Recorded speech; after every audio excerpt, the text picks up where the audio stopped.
Everyone thinks they understand how evil works, until a case comes along that completely breaks that illusion. A young woman is found in the back of a car, brutally attacked, unrecognizable, gone. Her family is already grieving. Her town is already pointing fingers. The internet has already chosen a killer. And then something impossible happens. She's seen alive, walking around like nothing ever happened. If you enjoy deep, disturbing true stories that make you question reality, make sure you subscribe, like, and comment. It helps more people find these stories, and I want to hear what you think as this unfolds, because this case only gets stranger. Because if she's alive, then who was the woman in that car? That single question turns everything upside down. Mateo didn't know he was about to walk straight into the middle of it. He was just driving. Nothing special. Just another quiet road in Germany, passing through small towns where everything feels predictable. The kind of place where people know each other, where routines don't change, where nothing unusual ever seems to happen. Until it does. As he and his friend drove past a small pizza shop, Mateo glanced out the window for less than a second. That was all it took. His brain didn't even process what he saw, but his body did. He slammed the brakes so hard the car jolted forward violently, his friend nearly smashing into the dashboard. "What are you doing?" his friend shouted. But Mateo didn't answer. He was staring. Standing outside the pizzeria was a young woman. Long dark hair. Pale face. Wide eyes that didn't look calm, they looked alert, almost fearful, like she was constantly scanning her surroundings. She didn't look like someone waiting for food. She looked like someone who didn't belong there. But that wasn't what made Mateo freeze. What made him freeze was recognition. Because that face, that hair, that presence, it matched someone he had already heard about. Someone who wasn't supposed to be standing there. Someone who was supposed to be dead. Without thinking, Mateo spun the car around, pulled into the parking lot, and jumped out. His heart was racing now, his thoughts catching up to what his instincts had already decided. He walked straight toward her. She turned to face him. For a moment, neither of them spoke. It was just silence, heavy, uncomfortable silence. And then Mateo said the only thing his brain could form. "Are you dead?" Even as the words left his mouth, they sounded ridiculous. The girl stared at him, confused. I don't know," she said quietly. And then she turned and ran. Not a casual walk. Not hesitation. She ran. Mateo stood there for a second, trying to process what had just happened. But deep down, he already knew, this wasn't a coincidence. This wasn't a lookalike. This wasn't a misunderstanding.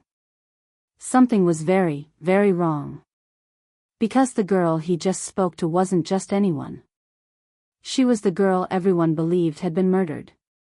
He rushed back into his car, adrenaline still flooding his system. If she was alive, then everything people believed was wrong. And that meant something far worse. Somewhere, someone else was dead. Before the truth had time to catch up, the story had already spread. The body found in the car was believed to be Sherry. And the suspect? Rowan.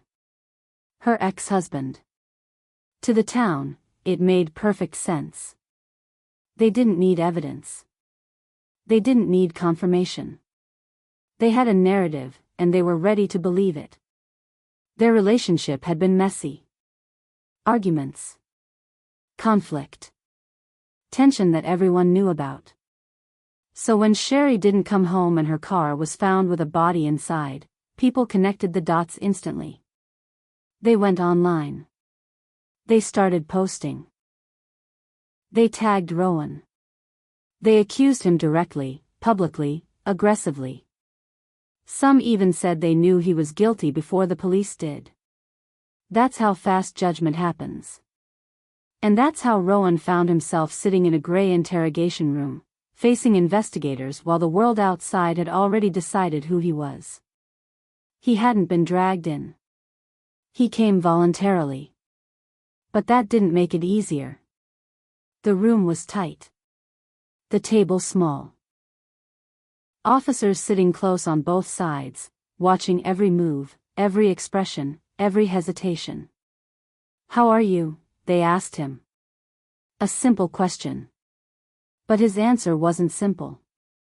"I feel empty," he said. "Like everything inside me is chaos." For the past 24 hours, his life had completely flipped. Messages flooding his phone. People telling him he was wanted. People warning him that the town was against him. People asking him the same question over and over again. "Did you kill her?" From the outside, the suspicion made sense. The woman found in the car was believed to be his ex-wife. And their history didn't help him. Rowan and Sherry had met years earlier in a moment that felt almost cinematic. A subway station. A glance. A connection that felt immediate. He remembered her beauty, the way she looked, the way that moment stayed with him. But relationships don't stay in that moment forever. Over time, things changed. Arguments became common. Tension built up. Trust broke down. Rowan would later describe the relationship as something that slowly drained him, something that made him feel like he was losing himself piece by piece.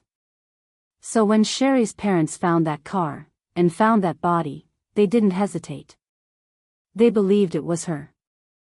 And they believed Rowan had something to do with it.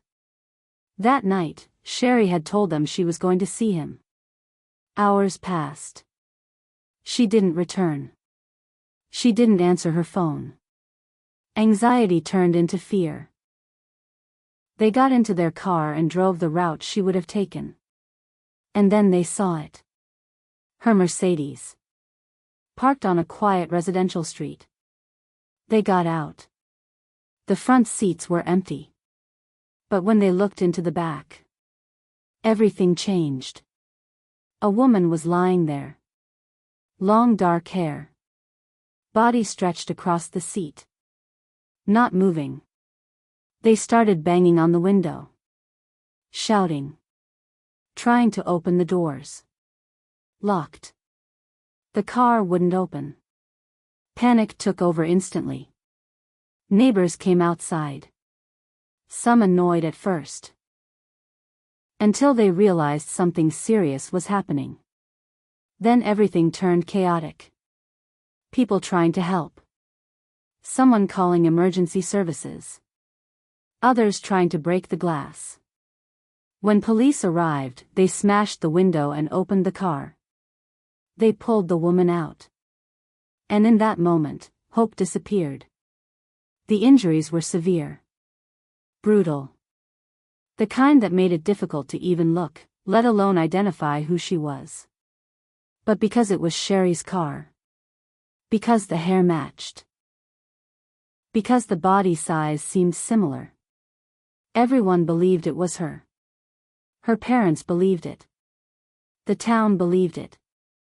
And her father said the name out loud. Rowan. That accusation spread instantly. Before confirmation. Before evidence. Before truth. So Rowan sat there, explaining everything, his relationship, the fights, the tension, the breakdown. And then, after hours of questioning, everything changed with one sentence. She's alive. The room shifted. Rowan didn't understand. Alive? How? They found her. They saw her. But now there was proof. Sherry had been spotted. Seen on camera. Walking around. The woman everyone believed was dead, wasn't dead at all. And that meant the story everyone believed was completely wrong. Because if Sherry was alive, then someone else had been killed. And that someone had been placed in her car, to be mistaken for her. Investigators began working backward. The woman in the car was eventually identified. Her name was Kata. She had nothing to do with Sherry. No connection. No shared history. No reason to be part of this. Except one thing. Sherry believed they looked alike. And that belief changed everything. Because in the weeks leading up to the murder, Sherry had been searching. Scrolling. Messaging. Reaching out to multiple women who had similar features. Not identical. But close enough. She created fake opportunities. Fake offers. Fake reasons to meet. A music video. A beauty treatment. Something simple. Something harmless. Something believable. Kata responded. She agreed to meet. She trusted the situation. And that trust led her into a car, with people who had already decided her fate. What happened next wasn't random. It wasn't impulsive. It was the result of a plan that, no matter how flawed, had one goal. Replace her. Make her become the body that everyone would believe was Sherry. So that Sherry could walk away. Free. Or at least, that was the idea. But the reality didn't unfold the way it was supposed to. Because instead of disappearing, Sherry stayed. She moved around town. She was seen. She was questioned. And eventually, she was caught. And that's what makes this case even more disturbing. Because it wasn't just about violence. It was about identity. It was about someone deciding that another human being could be used as a substitute. That someone else's life could be taken, just to escape their own. And by the time the truth came out, Kata was already gone. And nothing could undo that. And that's what makes this story so haunting. Not just the brutality. Not just the deception. But the idea behind it. That someone believed another human being could simply take their place. That a life could be swapped. That identity could be replaced.